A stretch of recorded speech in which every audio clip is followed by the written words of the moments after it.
Ladies and gentlemen, please welcome President-elect Donald J. Trump. Welcome back to Trump's America. It is now clear that we've achieved the most incredible political thing. Look what happened. Is this crazy? After years of close presidential races, this one broke the mold. Trump decisively won this election, making him the first Republican to capture the popular vote in 20 years. America has given us an unprecedented and powerful mandate. The majority of American voters decided to send him back to the White House after a race that sometimes felt like a fever dream. Guilty on all counts. If I were to write a story about this election, the first line might be, America's off the rails. It was impossible to look away from headlines like these. Former President Donald Trump found guilty. Now the first American president ever convicted of a crime. What is going on here? Eating the dogs, eat the cat. Are we having an unserious moment in time? RFK Jr. said doctors once found a parasite, a dead worm, in his brain. What are we allowing to happen to us? But maybe this is the new norm of Trump-era politics. Democratic nominee for president withdraws after winning the nomination. Take a look at what happened. 2 assassination attempts on the Republican nominee. The FBI says it's investigating what appears to be another assassination attempt on former President Trump. This is all stuff of a pretty extreme novel. For much of this year, fault lines followed the contours of the election through conventions, protests, and debates, in search of what this means for America and the world. It's like this is upside down world. Like what is this?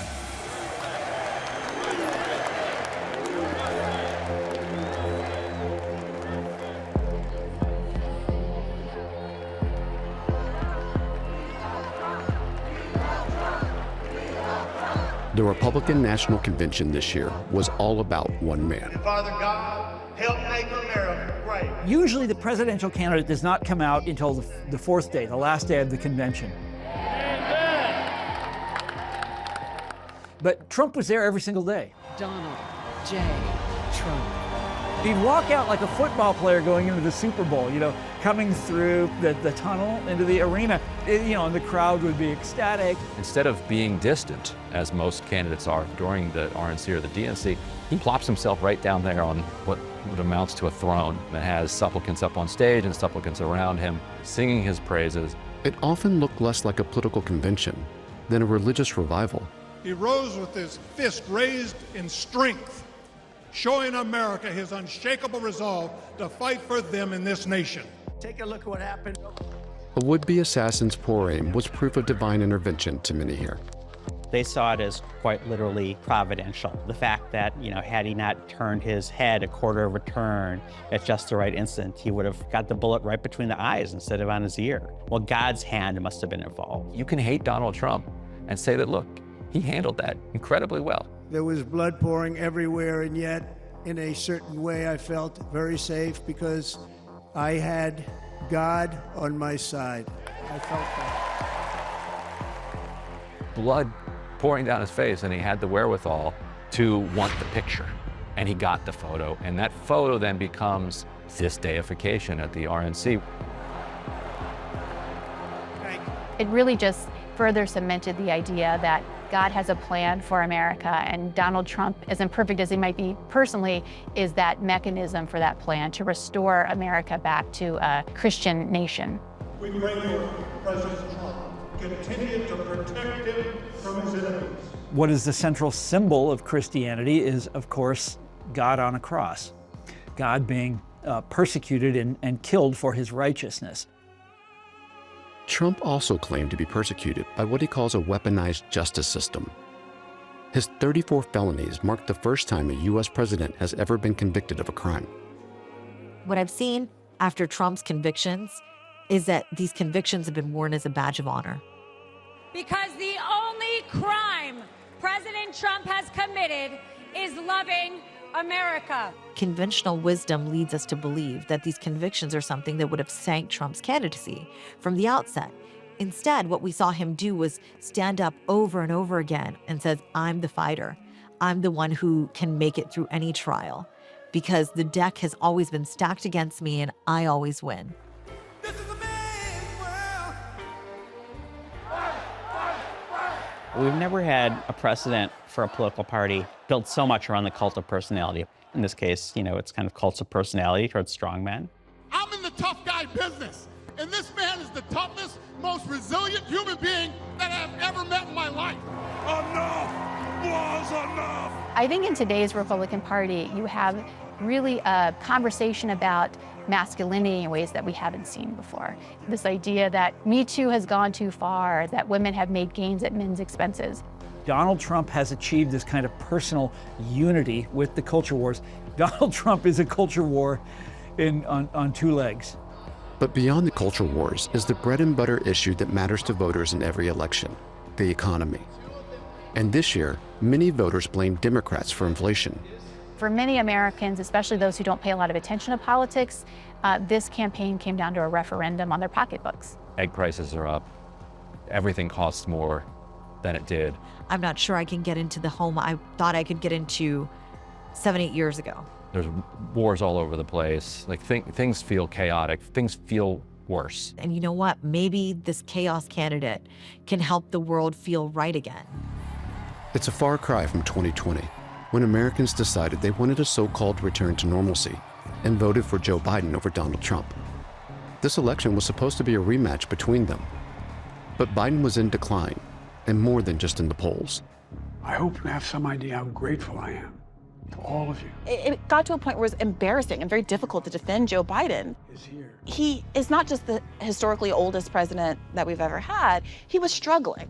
I remember texting with one member of Congress who was a very early supporter of Biden and remains one. He said, "Can't talk right now, be right back. I'm going up to my roof to jump off." But then Biden dropped out and endorsed Kamala Harris. Joe Biden dropping out was a huge gift because Kamala Harris occupied a position where she can now be a vessel upon which the public could project their dream Democratic candidate. Relative to Biden, Kamala Harris was like the second coming of Obama. America, we are not going back. This became a rallying cry for those who were anxious about a second Donald Trump presidency. That's why I'm voting for Kamala Harris. And the Democratic Party presented Harris as the antidote to his vision of America. In many ways, she's the apotheosis of the dream of multiracial democracy that's always been, kind of the foundation of progress in America.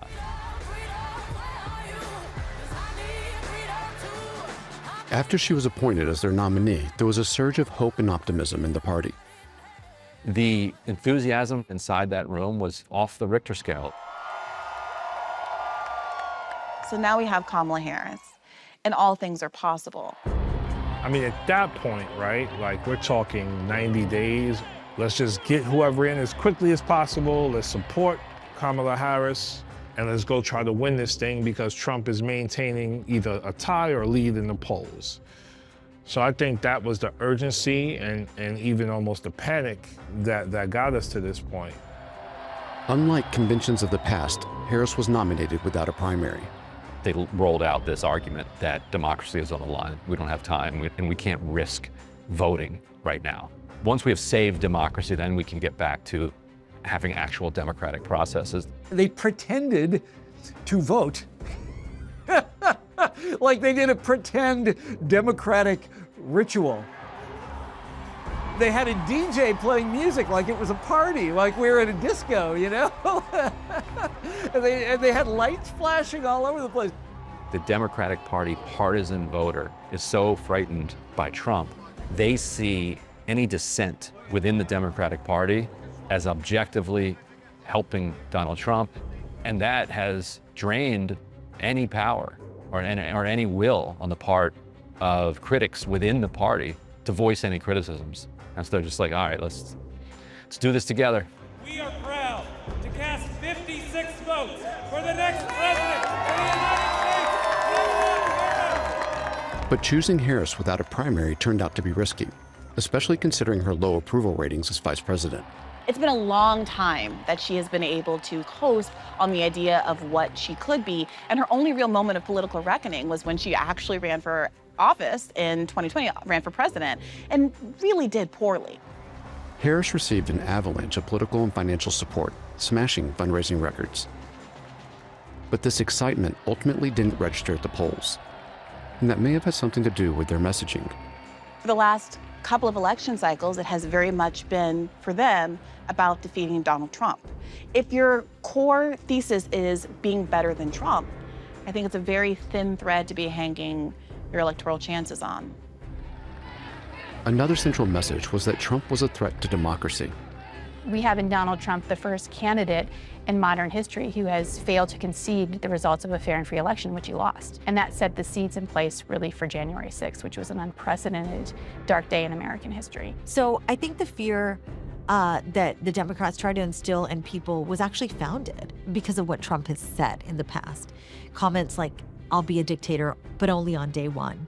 That gives people more than pause. That gives them fear that this is something he'll actually do because he's been in office before and he knows now how to pull the levers of government to make things happen. And many worried he would do that based on Project 2025, a detailed plan by former Trump administration officials to reshape the government. Some see it as a blueprint for a fascist America.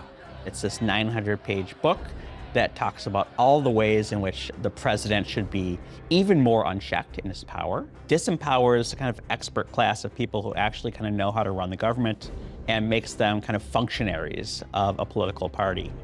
Democrats also warned voters about the threat Trump posed to abortion access and hoped it would be the key to their victory. We need to vote as if lives depend on it, because they do. The decision to overturn Roe was very unpopular with most Americans. They've been alarmed by restrictions you're seeing in some red states that are very extreme, where women have actually died because they haven't had access to the health care that they needed. This was about bodily autonomy. And I think Harris understood that that was a message that worked well. But it didn't work well enough. Kamala and the Democrats were hoping that abortion issues and quote-unquote saving democracy and defeating Trump were going to be sufficient. And honestly, I think a huge part of it, undeniably, is that you can't fund a genocide with impunity. The Biden administration's unchecked support for Israel was a dark cloud over Kamala Harris's campaign. I will always stand up for Israel's right to defend itself, and I will always ensure Israel has the ability to defend itself.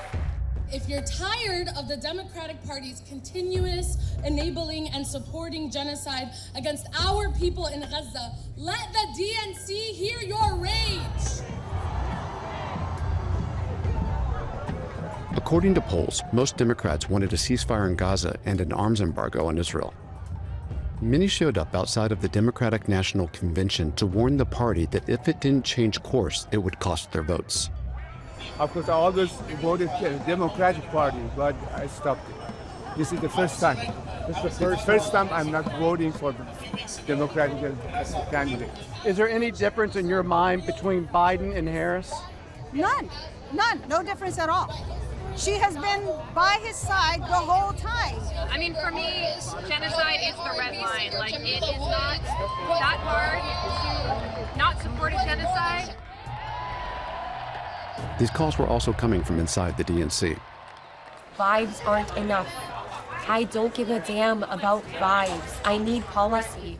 Asma Muhammad was a Democratic delegate from Minnesota and an organizer with the Uncommitted movement,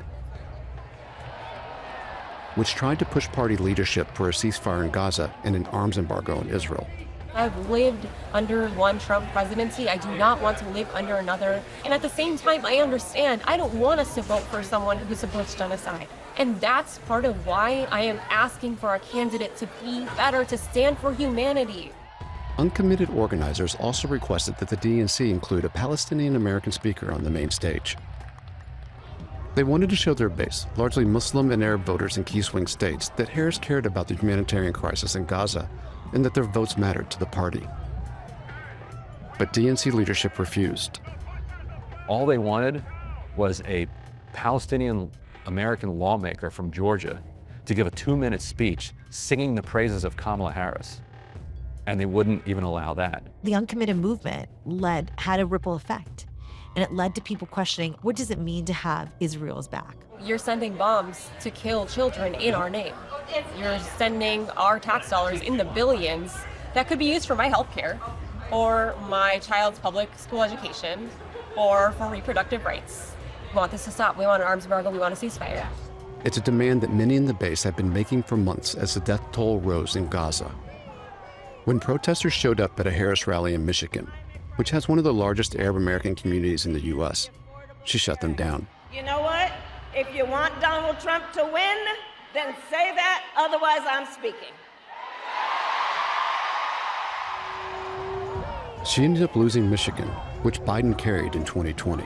They will, no doubt, spend years blaming the voters for how they voted, but they did nothing but antagonize them the entire way.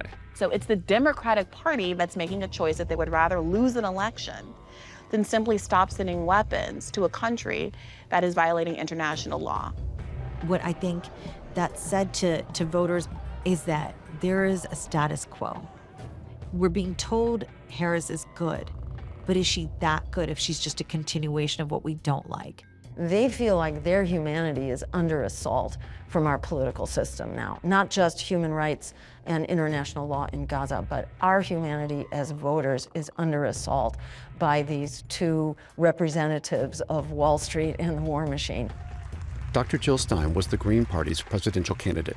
And I knew that if we didn't have a strong candidate with the Greens, there would be no anti-genocide, anti-war, pro-worker, climate emergency candidate in the election.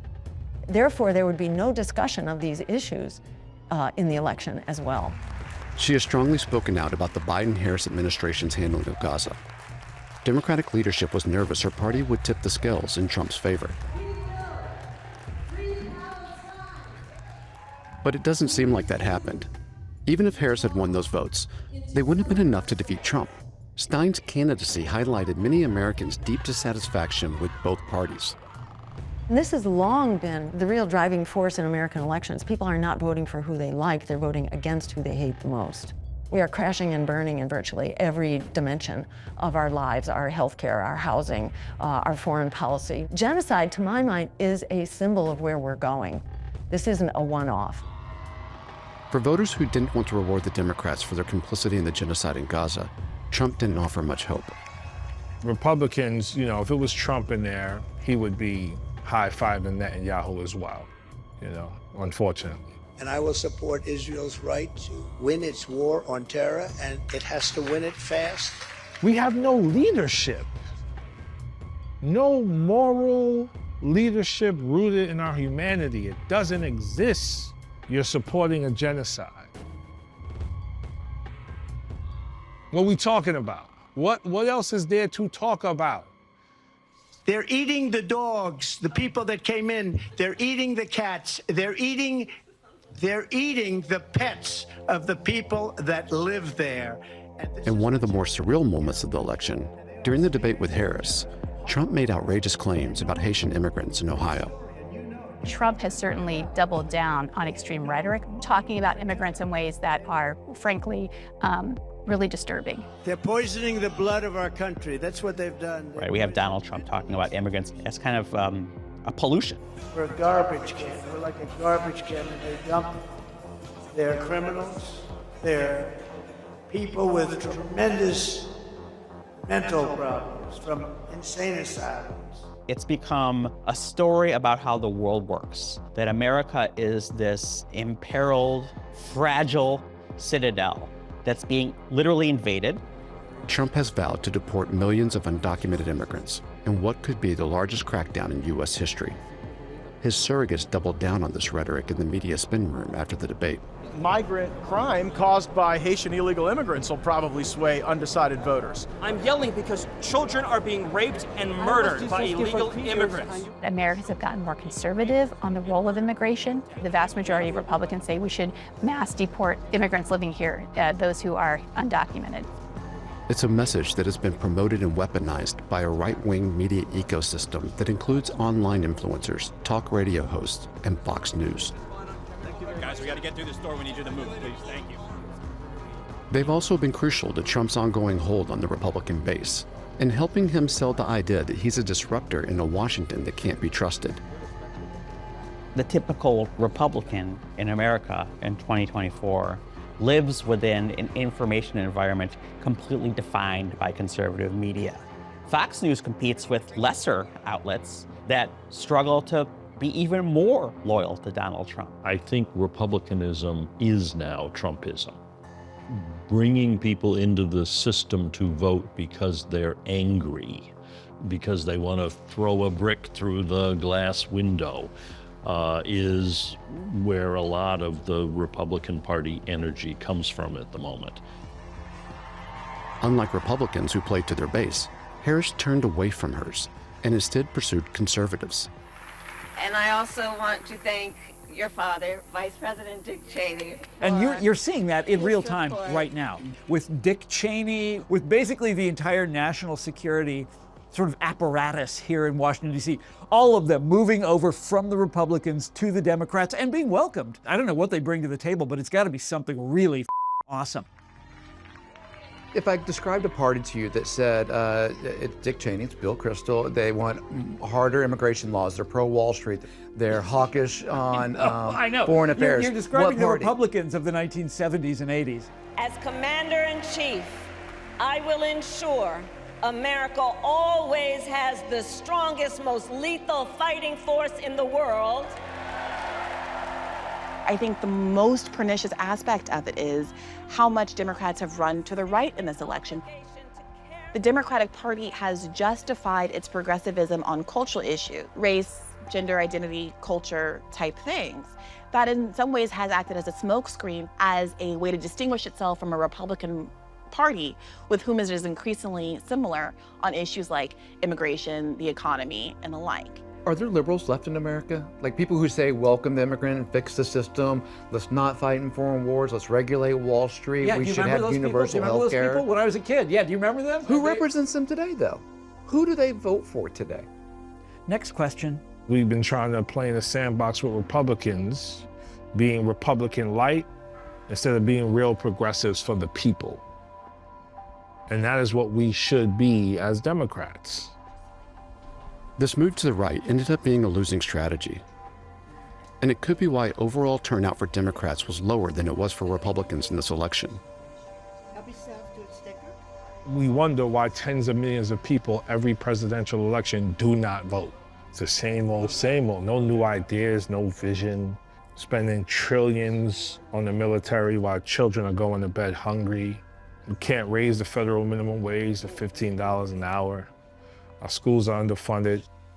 Why isn't more at stake? Why are those not the issues at stake in this election? The priority seems to be the party leadership saying, Trump is bad, Trump is a threat to democracy, 2025, all of which is completely fair game. But the question is, after multiple cycles of doing that, and importantly, I think after 4 years of people living with Trump, if they feel it as an existential threat, as they have other immediate pressing concerns. Ironically, Trump was less scary this time to some people because they saw him in action and they're like, we can handle that. We handled it before, we can handle this again. Earlier today, I spoke with President-elect Trump and congratulated him on his victory. Please welcome President-elect Donald J. Trump. After years of election denialism, Trump accepted the results without protest. More than 70 million Americans opted into The Trump Show, the sequel, despite the turmoil of his first presidency. I think that there have been currents running through American history ever since its founding that we don't talk about much. They're very dark. And with Donald Trump, he was just able to bottle all those fearful energies, you know, and exacerbate them. God bless you and God bless America. Thank you very much. With the Senate now in Republican hands and a Supreme Court largely sympathetic to him, Donald Trump will have few checks on his power. He will soon enter the White House with a plan to be the most powerful president in U.S. history. This will truly be the golden age of America. That's what we have to have.